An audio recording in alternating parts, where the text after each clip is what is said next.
All right, we're back. It's another episode of Really Ringwood. Yes, welcome back.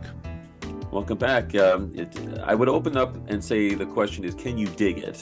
But that would be a little self-serving for what we kind of are here to talk about today, which is much ado about a quarry. Here we are.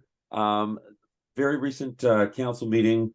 Lots of discussion about whether or not to renew the license for the quarry in town to continue to do what it is that they do. And there's a lot of question there. Yeah, it's one of those things that I think anyone who's lived in Ringwood for any amount of time is aware of. I know my house is approximately miles from the quarry, and I have certainly felt rumblings, and I'm aware of it not just by driving by it, but by having my house affected by it. Right, same here. So, and actually, that actually brings up a very good point. So, specifically, we're talking about the renewal of the license for the Van Orden sand and gravel quarry mine, whatever you want to call it, of Ringwood, so that they can continue to dig and blast and do what they do in Ringwood. And if you're not sure where they're located, take a look at your screen through the help and the beauty of technology. 589 Westbrook is where you'll find it. So if you're like many people in Ringwood, there's a quarry somewhere around here, but you may not have really known where it was. And that's okay, because if it's not in your backyard, you're not thinking about it every day. But if it is in your backyard, you are. And if you're a resident of Ringwood, well, here you go. Here's where that mine is located. And again, you're roughly miles away. I'm about that same distance. We plugged it in and sort of drew a compass map around there and realized, wow, being that far away, we can feel it when they're doing their thing. And I think I see on Ringwood Moms, everyone posts like, "Did you feel that? Did you?" And everyone loves to say, "Well, it was an alien. It was."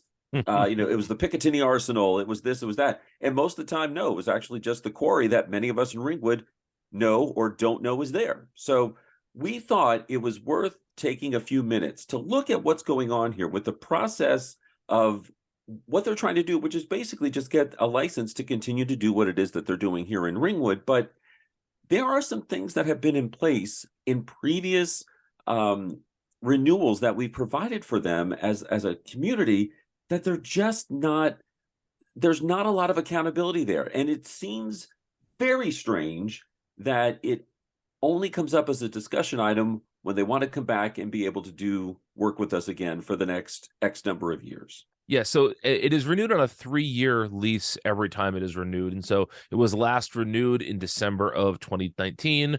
So we are now at the point where this becomes part of the discussion in town as part of the official borough management. And, it happened at the last council meeting, as was alluded to earlier.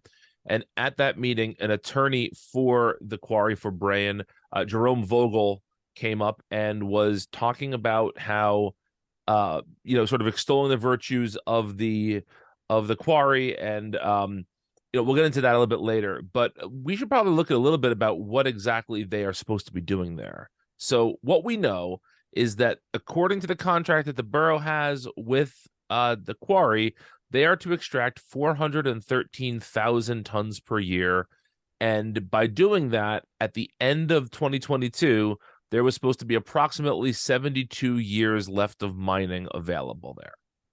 So if you're the quarry and you know that you're extracting a good amount of sellable material, and you've got 72 more years that you see as you want to be able to keep on doing that, right? So absolutely.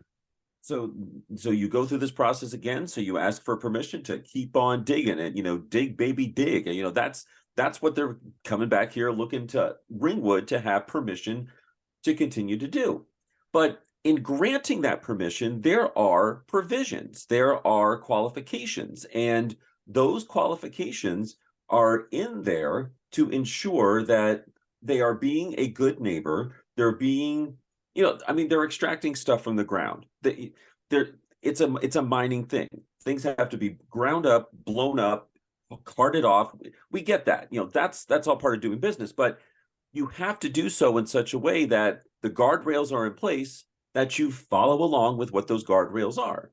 When you look at what's in the application, in the license, if you will, the design for what they're doing has to be, you've got to be able to live, as the quarry, you have to live within those requirements. Otherwise, you could be fined.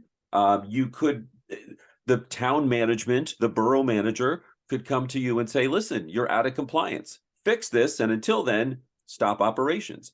That's all within the license. And it is within the purview of Ringwood to be allowed to do that so that there's enforcement. And I think it's really important to talk about what happened at the council meeting. So essentially, there was an open conversation where any citizen can come up and express any concerns, ask any questions about the upcoming renewal process. After that, Attorney Vogel came up and was speaking about this wonderful relationship that the Quarry has had over the time in Ringwood, blah, blah, blah. And then it got nasty because he said that he has tried to broker a sit down between members of the Ringwood government and members of the Quarry to talk about things. And he claims that Ringwood never responds to this. And he gets pretty animated, as you can see in the clip we're going to show in just a second. He gets pretty animated about what happens here. It just seems that what's occurred over a period of years is a situation that doesn't need to and shouldn't exist. In 1996, this borough and the Quarry signed a consent order. That consent order had concessions by both the municipality and the Quarry. And we all thought, I think we all thought at that point, that was going to be the pole star, where we're all going to live by that and everything was going to be fine. Well, it didn't happen. And I don't know why it denigrated to a point where there is this contention and litigation and whatever. And there's some questions I have that I just don't understand. I and the Quarry have offered, I don't know how many times over how much a period of time, is to sit down face to face with representatives of the governing body. That's never happened. Putting aside the fact that the Quarry is one of the major taxpayers in town, it is a use that has an effect on people who show up at meetings and people who don't show up. And it would just seem to me that your interests, your devotion to the town, to the people, would lead you to believe that maybe rather than going on and having disagreements, it's worth at least one time to sit down face to face with the principals, not lawyers, not planners, and say, what are our problems? What are our desires? What are we looking forward to? I was disappointed because, and Justin Santagata and I worked on it with Mark Semeraro as well, that the court ordered mediation before a very respected retired judge. And I was sure that this was going to be an opportunity to sit down and discuss the issues. Well, we showed up, representatives of the Quarry, but not one member, elected member of the council or the mayor showed up at the mediation. And quite frankly, as a function of that, the mediation just went nowhere. I'm disappointed in that because I think people at the Quarry, look, they've got quarries, the principals in maybe 8 other towns, and don't have the problems we have here.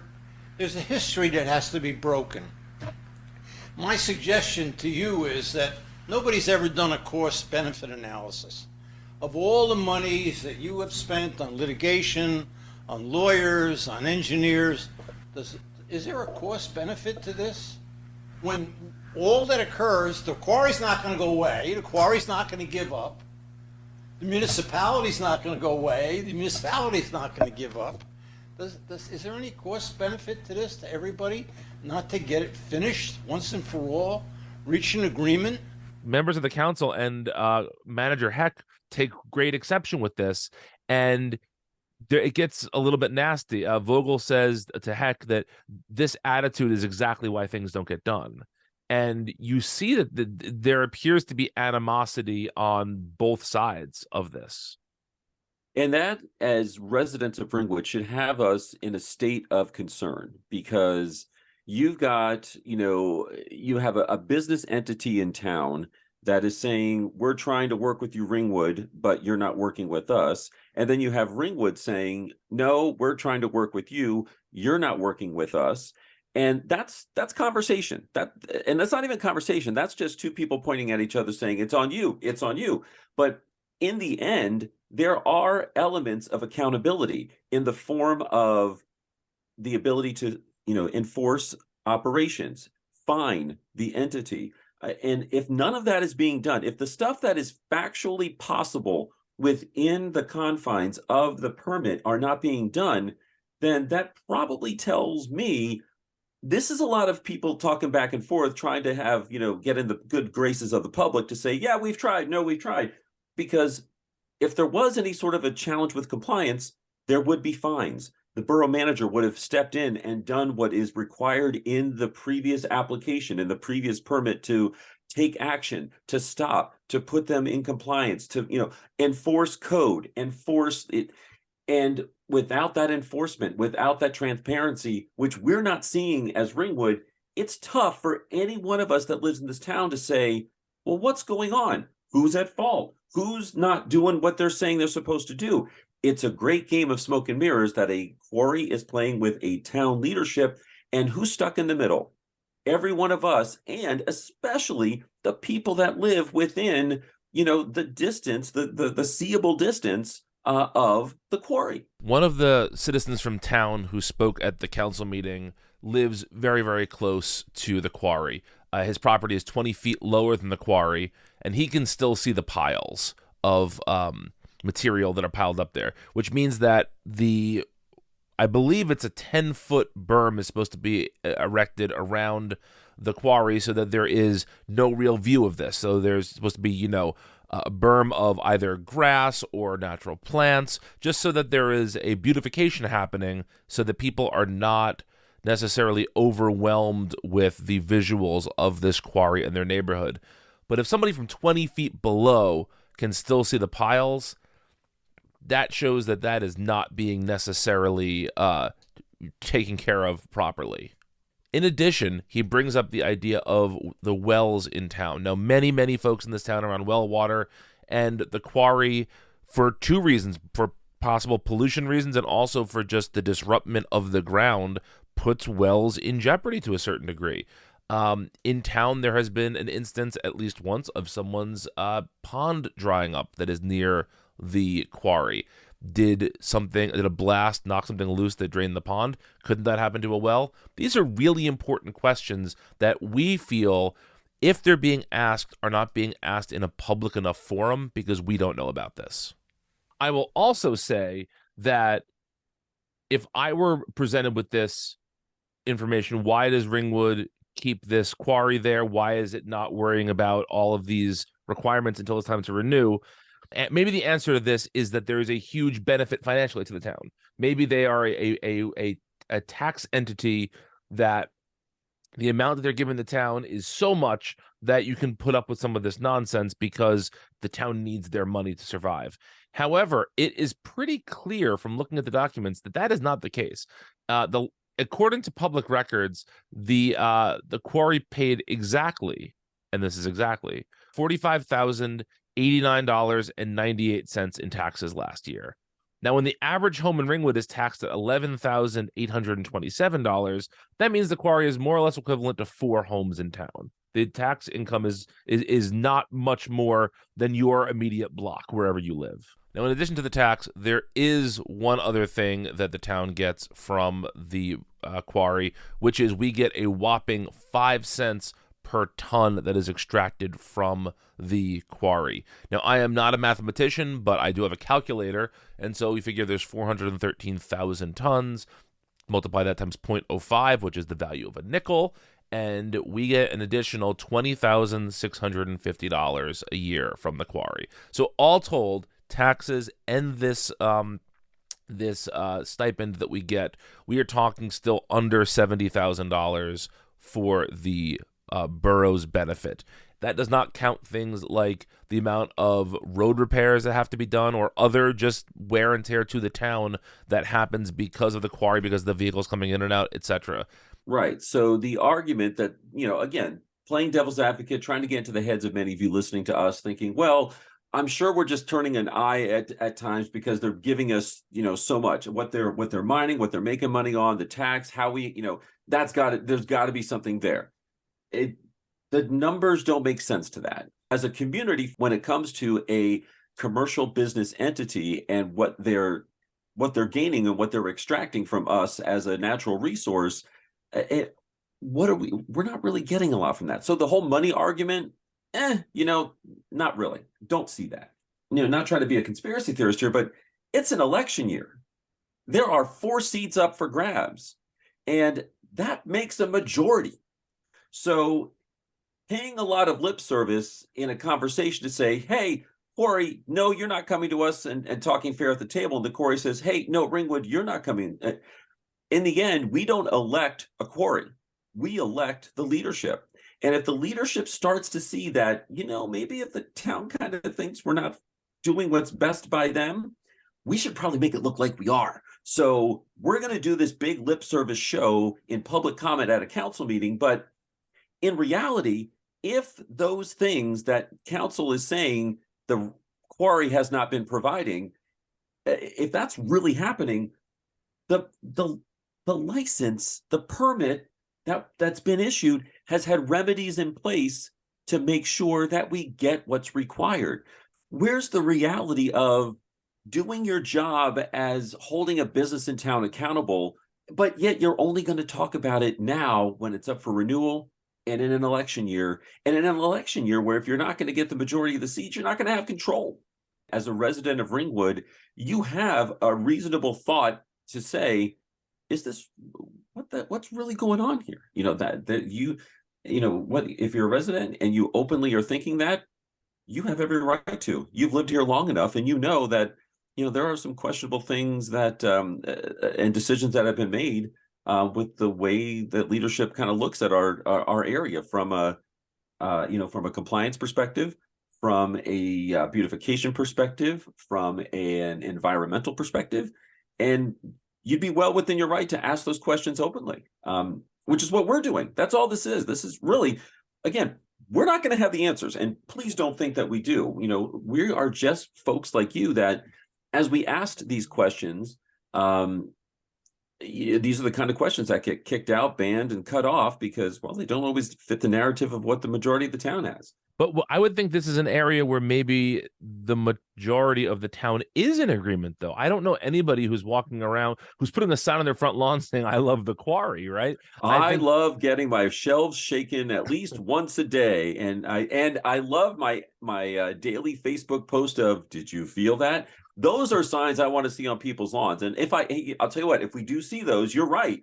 We're completely off base here. You're hitting it.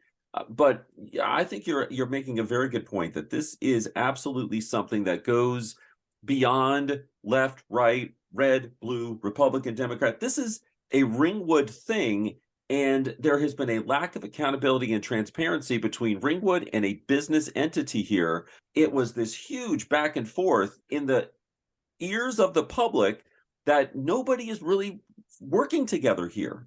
And that's not the way a business and a town and a town's leadership should be working together, let alone in public forum. I mean, have these kind of, heated debates, when you have a formalized sit-down meetings that are supposed to happen as part of the license that you were granted back in 2019. But obviously, that's not happening. And just to put a finer point on this, this seems to be how this town council has been operating, which is to do things that don't necessarily benefit the people of Ringwood, but also not explain to them why they're being done. Like, the public has very little knowledge about the Fieldstone project right now. There's a lot of rumors out there, but they haven't been forthcoming with it. This is something else where I don't think people necessarily know everything that's happening with the Quarry, but why is the council not being forthcoming about this? Why are we why do we have to have these hypothetical conversations instead of being able to look at facts and just say, here's what's actually happened? Now, if you're hearing this and you're thinking, well, I don't want that quarry in town, or at least I want to know more about this, it is important to note that the next council meeting is on the 21st of March, and it will be discussed at that council meeting. So if this is something that is of interest to you, if this is important to you, get to that meeting and ask some questions of your elected officials. Where's the accountability? Where's the leadership? Where are the people that I elected doing what they're supposed to be doing, which is protect my interest, protect my neighbor's interest, and make sure that Ringwood is a growing, thriving community? Where the heck is that here? That's a question. And that's a question we think all of you should be asking all the time. This just happens to be what we're talking about and asking about when it comes to the quarry getting permission to keep on digging, baby digging, for the next couple of years. Yeah, so reach out to your elected officials, find out the information that you want to find out, speak up at the council meeting, and we'll be back in a few weeks with another episode. Great, folks. Thanks for tuning in. Thanks for joining us in this conversation, and we'll see you again next time.